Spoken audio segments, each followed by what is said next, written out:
ان کے مقام کو سمجھنے کی کوشش کرو۔ اسی لیے تو بیگم شاہ وارسی نے دیہاتی بھاشے میں کہہ دیا ہے کہ بیدم یہی تو پانچ ہے مقصود کائنات، بیدم یہی تو پانچ ہے مقصود کائنات، خیر النساء حسین و حسن مصطفیٰ علی۔ لیکن یہ خارجی جتنے ہیں وہ یہ بھی کہتے ہیں کہ یہ کسی شیعہ کا کلام ہے، یہ کسی شیعہ نے لکھ دیا ہے۔ ان کے منہ میں شیعہ ہی کا لفظ آتا ہے، جو بھی بات آئے گی لفظ شیعہ لے کر کے آئیں گے کہ یہ شیعہ کا بولی ہے، یہ شیعہ کا بھاشا ہے، یہ شیعہ نے ایسا کر دیا، شیعہ کا لباس پہن لیا، شیعہ کا کام کر لیا، شیعہ یہ کیا ہے؟ جو اہل بیت مصطفیٰ صلوات اللہ علیہ کے بغض میں جلتے ہیں، وہ اہل بیت کے ذکر کو مٹانے کے لیے مسلمانوں کو شیعہ کہہ کر کے گمراہ کرتے ہیں کہ یہ ان کے اہل بیت والوں کے قریب نہ جائے۔ اللہ تبارک و تعالیٰ نے قرآن مقدس میں ارشاد فرمایا لقد کان لکم فی رسول اللہ اسوۃ حسنہ، سبحان اللہ۔ اللہ رب العزت کا فرمان ہے بے شک تمہارے لیے، بے شک تمہارے لیے رسول اللہ کی پیروی سب سے بہتر ہے۔ پیروی کس کو کہتے ہیں؟ جو رسول نے عطا کیا ہو، جو آپ نے فرمایا ہو، جو آپ نے ہمیں اور آپ کو پوری کائنات والوں کو حکم دیا ہو، آپ کے فرمان پر عمل کرنا آپ کی پیروی کہلاتا ہے۔ اور اللہ رب العزت نے خود قرآن میں کہہ دیا ہے کہ لقد کان لکم فی رسول اللہ اسوۃ حسنہ، بے شک تمہارے لیے رسول اللہ کی ہی پیروی سب سے بہتر ہے۔ اب رسول اللہ صلی اللہ علیہ وسلم کی پیروی کیا ہے؟ صحابہ کرام کا جم غفیر مجمع ہے، سبحان اللہ۔ نبی کریم صلی اللہ تعالی علیہ وسلم ارشاد فرماتے ہیں انی تارک فیکم الخلیفتین، اے لوگو ہم تم میں دو خلیفے چھوڑے جاتے ہیں۔ صحابہ کرام نے عرض کی یا رسول اللہ یہ دونوں خلیفے کون ہیں؟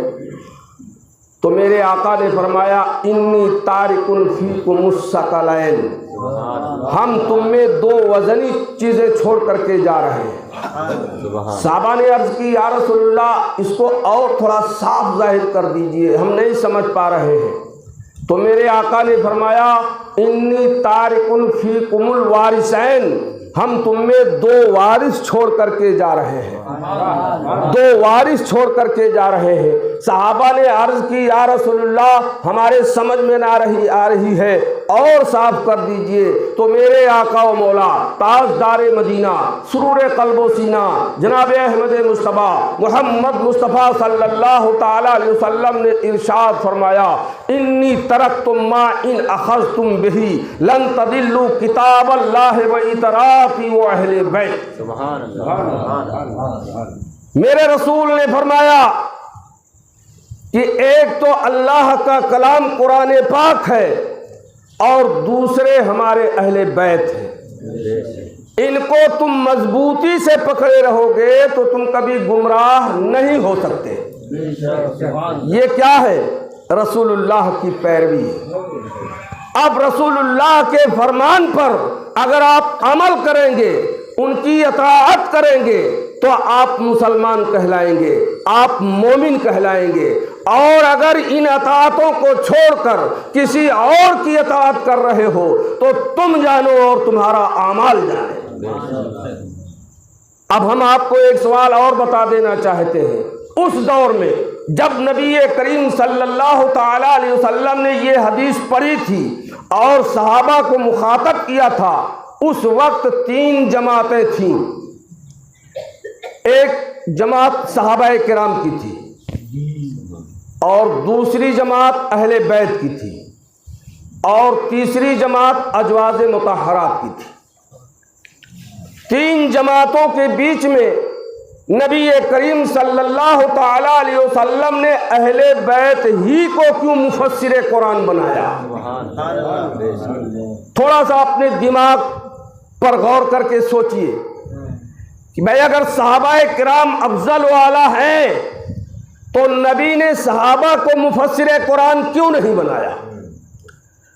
اور اگر نہیں ہے تو ازواج مطہرات کو کیوں نہیں مفسر قرآن بنایا؟ اس لیے کہ نبی کریم صلی اللہ تعالی علیہ وسلم یہ بات جانتے تھے، کیونکہ غیب دانبی تھے، اللہ نے انہیں عطا کیا تھا کہ وہ جاننے کا سلیقہ بتا رکھا تھا۔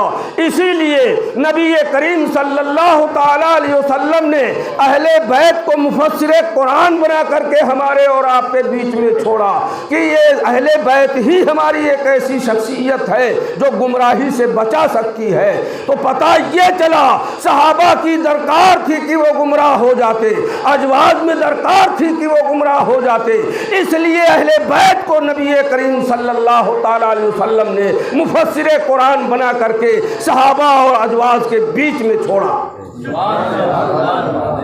اب جو اہل بیت سے منسلک رہا، جس نے اہل بیت سے محبت کی اور اہل بیت پر اپنے جان کو قربان کیا، وہی تو اہل صحابہ کرام مانے جاتے ہیں، وہی تو صحابی ہیں۔ اور جس نے اہل بیت سے غداری کی ہے، جس نے اہل بیت سے جنگ کی ہے، جس نے اہل بیت کے سامنے آ کر کے للکارا ہے، جس نے فاطمۃ الزہرا کو تکلیف پہنچائی ہے، تو عزیزان ملت اسلامیہ نبی کریم صلی اللہ تعالی علیہ وسلم ارشاد فرماتے ہیں کہ جس سے فاطمۃ الزہرا راضی ہے اس سے میں نبی جس سے فاطمۃ الزہرا ناراض ہے اس سے میں ناراض ہوں، اور جس سے میں ناراض ہوں اس سے اللہ تعالی ناراض ہے، اور جب اللہ تعالی ناراض ہے تو اس کا ٹھکانہ جہنم ہے۔ اور جس کسی نے بھی اہل بیت اطہار کو میدان میں للکارا ہوگا، عزیزان ملت اسلامیہ کربلا کے میدان میں چلو، میرے آقا امام حسین، ابھی میں کل بیان کرنا ہی چاہ رہا تھا، بارش ہونے لگا تھا اس لیے میں نے چھوڑ دیا تھا۔ آئیے دیکھیے میدان کربلا کا وہ منظر ہے، میرے نبی یزیدیوں کے نرگے میں کھڑے ہوئے ہیں، ہر چہار جانب سے دشمنان اسلام ہیں اور نواسۂ رسول کے دشمن کھڑے ہوئے ہیں، میرے آقا و مولا امام حسین علیہ السلام دیکھ رہے ہیں، لوگوں کے چہروں کو پہچان رہے ہیں۔ اے نادانو، صحابیوں کی کہتے ہو یہ صحابہ کی عظمت نہیں کرتے، یہ صحابہ کی عزت نہیں کرتے، خدا کی قسم صحابہ کی جوتی میرے سر کا تاج ہے۔ جو صحابی رسول ہیں ان کا جوتا میرے سر کا تاج ہے، اتنی ہم عزت کرتے ہیں، لیکن ہم اسی کو صحابی مانتے ہیں جس نے اہل بیت سے محبت کی۔